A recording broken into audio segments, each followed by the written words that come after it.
One question for each game. Indianapolis is at Kansas City. How do you feel, Heath, about the Colts wide receivers? Chiefs allow the 8th fewest fantasy points to wide receivers. Michael Pittman's a low-end wide receiver 2. Alec Pierce is a boom-bust wide receiver 3. I don't want to start any other Colts wide receivers. Pittsburgh's at Chicago. Jamey, start or sit Odunze. So he said the other day how bad wide receiver is for the week. And just in listening to his answer, like I have 2 Colts wide receivers in my top 24. I'm definitely starting Odunze this week. We have a show on HQ this afternoon that we do starts and sits, and we have to send in 5 starts and 5 sits, and the list always comes out really late. And so I'm always sending like players 10 through 15 on the start sit list. And I did not put a wide receiver on the sits because I can't find any wide receivers to say to sit. I write a very lengthy article every week about who to start and who to sit, and that was the toughest position I had to deal with. Was let's just live in the wide receiver 3 range, because anybody that's in the wide receiver 2 range, you have to start this week. Okay. Yeah. Pittsburgh has allowed 90 or more yards to 10 wide receivers in 10 games, but mostly just studs. And hopefully Odunze can stay in that category. Jacksonville is at Arizona. Heath, would you start anyone in the Jacksonville passing game? Oh, I might start lots of people in the Jacksonville passing game. Like if assuming Brian Thomas Jr. is out, then I think Jacoby Myers and Parker Washington are both wide receiver 3s. If Brenton Strange is back, he's a borderline tight end 1, probably a high end tight end 2. I'd prefer not to, but there's certainly, if you're starting 3 wide receivers, I think you have to consider a Jacksonville wide receiver. Not Trevor Lawrence though, right? I don't want to start Trevor Lawrence unless I'm in a super flex league. I do have to start him in a 14-team 1 QB league, but that's the way things are. Yep. New England's at Cincinnati. Travion Henderson in this great matchup, or Chase Brown in this brutal matchup, Jamey? I will start Henderson with or without Stevenson there over Chase Brown. Woo! Definitely not the same answer for Heath, right? Nope. I'll start Henderson over Brown if Ramondre's out. I'll start Brown over Henderson if Ramondre's in. The updated stat of the game is Cincinnati has still allowed 16.7 or more PPR fantasy points to a running back in every single game. Holy moly, that's a lot. So that's going to be tough for Henderson if Ramondre plays, but probably very attainable if he doesn't play. And then Chase Brown, you got to hope for that passing production, right? You know, so because he might have double-digit targets really with no Chase, especially. He's been so involved in the passing game, and now they don't have the guy they've been throwing 35% of their passes to. Cleveland is at Las Vegas. Heath, Ashton Jeanty or Quinshon Judkins? Definitely Ashton Jeanty for me, and it's just the fact that he has 18 targets and 14 catches in his last 3 games. Like, they've really made it focused. They're not running the ball anymore. That's frustrating, but I think you should expect 4 or 5 catches minimum from him. And it's not like Cleveland's going to run away in this game. It's probably a very low scoring game, but plenty of opportunities for the Raiders to run the ball more than 6 times. Jim, you give that stat about the Raiders generating the fewest yards, whatever, their offensive line. I wonder where Cleveland ranks in there too, because Judkins is probably not far behind. Yeah. These 2 guys are getting no help. Who would you go with, Jamey, Judkins or Jeanty? Judkins slightly, just because I know that they're going to run the ball. I think Heath is right. I don't expect either team to be well ahead one way or the other, but looking at these 2 teams and how they're probably going to operate, both quarterbacks are probably going to struggle. It's which defense do you trust? They're both obviously not great offensive environments, but I know Judkins getting the ball. Next game, Seattle at Tennessee. Can't wait for this one. Jamey, starter sit Ken Walker. This should be a good game for Walker if Mike McDonald sticks to what he says. So he said on Monday that they're going to give him more opportunities. I know the Titans' run defense with Jeffrey Simmons is much different than without, but given what Walker started to show us certainly last week, and I know some of it was circumstantial when he was on the field, how he scored his touchdown, getting more involved in the passing game, but it was his first touchdown since week 3. It was the most receiving yards that he had in the game this season. It tied his season high in targets and receptions. So give him 2 or 3 catches, give him an opportunity to work at the goal line, and hopefully he can break a run here. I just expect the Seahawks to have the ball the entirety of the game. Like, this could be a murderous situation for the Titans. And so if they give him more opportunities, I think eventually he'll crack a big play or two and have the chance to be successful. So I would start him personally over Judkins and Jeanty this week. I think there's more upside for him. Okay. That's Ken Walker we're talking about. And by the way, it's not just Jeffrey Simmons. There's 3 players that were healthy last week for the Titans. And they're all edge rushers or defensive linemen. Tavondre Sweat, Jeffrey Simmons, and Arden Key. They all played last week and it made a big difference for them. But if you take Jeffrey Simmons away, he's the biggest difference maker. Absolutely. But they're all important players for them. Jets are at Baltimore. Breece Hall or Zay Flowers? Who you starting? It's Breece Hall for me, but they are very, very close. And you're probably not making this decision because you have to start Zay Flowers at wide receiver because there's no good wide receivers this week. So I can't imagine having Zay Flowers as a flex. That'd be awesome. But yeah, it's Breece Hall slightly. You brought up 5 running backs already, or have asked about 5 running backs already. I'll throw David Montgomery in there too, just because of what his season has been. But you got Montgomery, Kamara, Walker, Jeanty, Hall, and Judkins. Like, all of these guys have so many question marks or have been struggling of late. Some, in the case of Walker and Kamara, have good matchups. But like, what was the question you asked a few weeks ago? Confident start, maybe start? Like, reluctant start. Like, that's where these guys are right now. Like, Hall, Judkins, and Jeanty for me are all such reluctant starts. Yeah.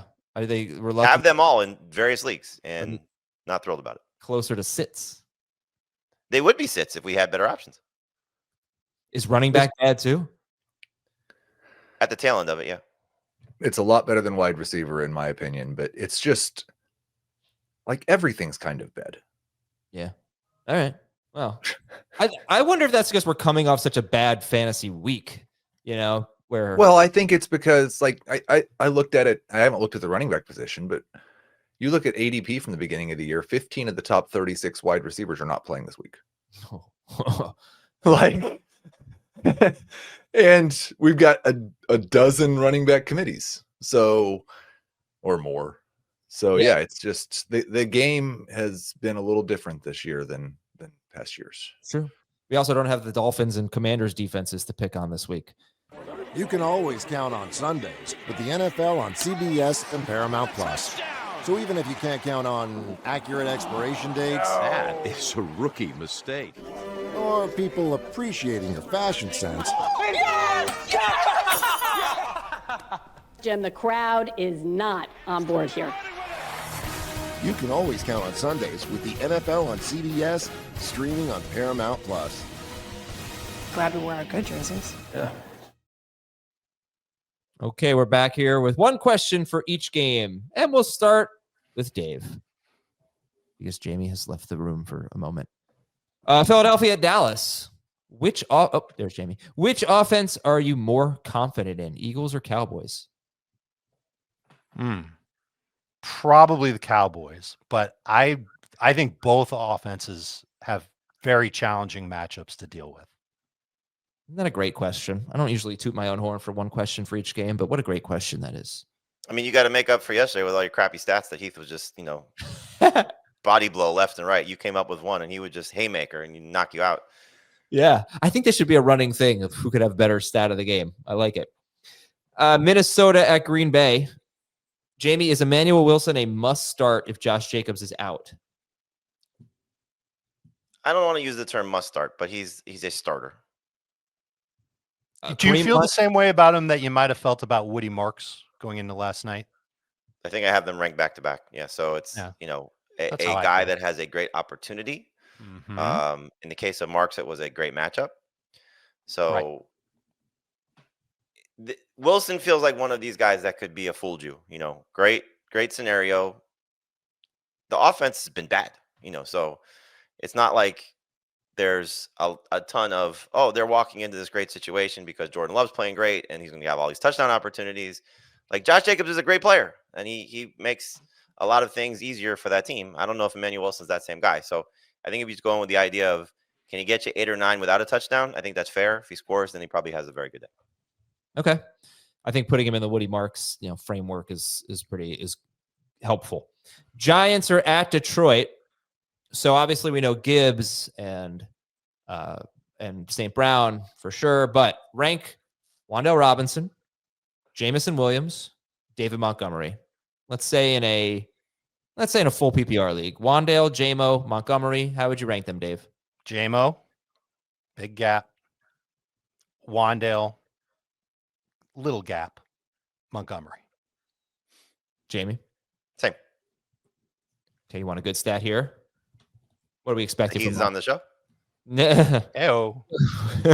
What are we expecting from Montgomery? About 10, 11 carries? The Giants have allowed double-digit fantasy points in PPR to 5 running backs who have had 11 or fewer carries and 1 or fewer catches. That is the exact profile of David Montgomery. So it's obviously an opportunity for Montgomery, who's been very disappointing lately. Carolina to San Francisco. Jamey, any interest in a San Francisco wide receiver? In 3 receiver leagues, certainly not in 2 receiver leagues. There's not a lot of, I think, any evidence that one guy is going to be great or both guys are going to be successful. It's a good secondary. They've certainly done a great job in limiting fantasy points to the position. And so after what you saw last week with Brock Purdy scoring 3 touchdowns and not having his receivers really do much, like you got to see it from Ricky Pearsall first to consider him a must-start guy. And Jennings with Pearsall coming back, I think caps his upside a little bit. So 3 receiver leagues, I'm certainly interested in both. Jennings over Pearsall still, but in 2 receiver leagues, no chance yet. All right, Carolina, San Francisco. Then it brings us to who is tonight? Tampa Bay, Los Angeles. There we go. Tampa Bay and the Rams. Dave, the Rams running backs. Now that we are pretty sure Bucky Irving's not going to play, how are we approaching the Rams running backs? Kyron Williams is a must start. It's Bucks running backs. The Bucks running backs. I moved up Sean Tucker a little bit. Oh, yeah. I know it's a tough matchup. I know that this defense has been really good and they don't allow a lot of touchdowns, but hopefully the Bucks stick with what they've been saying lately in the media and that Sean Tucker is their guy. I don't know how I don't know how they could go back to Rachaad White on running downs at this point. So hopefully Tucker gets off to a pretty good start, gets a lot of carries. And, kind of in that same range that we were talking about for Woody Marks and Emmanuel Wilson, but he's got a little more upside if, and that's a big if, he gets the same type of opportunity that he got last week. Yeah, so I assume you don't have Josh Jacobs ranked at this point. So Emmanuel Wilson or Sean Tucker? Right now I've got Wilson over Tucker. Jamey? Yeah, Wilson significantly over Tucker. I don't like Tucker this week. No? No, it's just tough matchup. Like he was great against one of the easiest matchups. Terrible defense. Yeah. He also averages about over 5 yards per carry, I think, against the Patriots. So, and they have the best run defense in football, arguably. This is Sean Tucker we're talking about. And if it helps, if anybody wants to be optimistic about Sean Tucker, 5 of 10 running backs have averaged 4.5 yards per carry or better, lead running backs against the Rams. Some of them have been awful, though, like Barkley, 2.6, McCaffrey, 2.5 yards. Kamara, 2.3 yards per carry. But some of them have been pretty good, but they keep you out of the end zone typically. All right, last game is Atlanta at New Orleans. I'm going to give this to Dave because Jamey already talked about Kamara yesterday as a number 2 running back, close to a flex, but the most optimism he's had about Kamara in a while, and Atlanta gives up the 4th most points to running back. So, Dave, are you starting Alvin Kamara? Definitely. He's a number 2 fantasy running back, almost in that same vein as we're talking about. We are building this group of number 2 running backs, including a guy that played on Thursday night, and Kamara is squarely in that group. I wish that we could be convinced that he's going to have more targets and more catches, but I love that he had 22 carries against Carolina in their last game. Hopefully he can be more efficient. Atlanta's run defense isn't that good, and I think Atlanta's offense isn't going to be very good. They'll run the ball, of course, but I think once they get to 3rd and long, they'll be punting very, very soon after. And that could lead to longer possessions, more possessions for New Orleans. And that should give a lot of opportunity to Kamara. Okay. So by the way, the Falcons could be getting linebacker Divine Diablo back. I don't know how much that's going to help. They're pretty bad against the run with him on the field anyway. But if we look at this number 2 running back group that we've talked about sort of organically the last couple shows, we got Emmanuel Wilson, Alvin Kamara, Sean Tucker. Does that throw David Montgomery in there? Absolutely. You could. David Montgomery. I think I said this to you either yesterday or Wednesday. Like, I think Quinshon Judkins and Breece Hall are in this group too. Okay, perfect. And Jeanty. Okay, Jeanty, Judkins, Breece Hall. So I've got 7 guys here: Emmanuel Wilson, Alvin Kamara, Sean Tucker, David Montgomery, Ashton Jeanty, Quinshon Judkins, and Breece Hall. Did I say any names that either of you are excited to start? Oh, let me throw Ken Walker in there as well. Yep. Any names of those 8 that you're excited to start? Emmanuel Wilson, Kamara, Tucker, Walker, Montgomery, Jeanty, Judkins, Breece Hall. I don't want to confuse having a player that's top 15 as somebody that I'm like jazzed to start. Mm-hmm. But I do think Tyrod Taylor taking over at quarterback opens the door for more targets and catches for Breece Hall. And I think he's got a good offensive line that can open up space for him. So I'm kind of encouraged by Breece Hall and what he might be able to do. And the Ravens run defense, while it's improving, they're still like absolutely weakest on the defensive line. And so I think the Jets can lean on that. And I just think it helps that they've got a quarterback that will run, but I don't think he'll run to the same level that Justin Fields did. And that'll help Breece. There's pros and cons for all these guys. I mean, in the case of Hall and Judkins and Jeanty, you assume their workload is going to be consistent. So you should feel confident in that. In the case of Walker, you should feel confident in what Mike McDonald said, plus the team that they're facing for the most part has struggled against the run, whether you want to nitpick who's been in, who's been out for the Titans. In the case of Kamara, as Dave said, coming off a strong game, Falcons matchup is fantastic. Montgomery, you gave out great stat, first time ever, about what the Giants defense looks like, so great situation there for him. So all these guys have certainly their reasons for optimism and to be positive about, but there's a reason why they've been either struggling or coming off bad games or stretch of games. And in the case of some of these guys, like, Jeanty, for example, taking on a very tough matchup. So I don't know how you could say, excited to start them, but there's paths to success for all of these guys. Aaron Jones probably belongs in this group too. Another guy.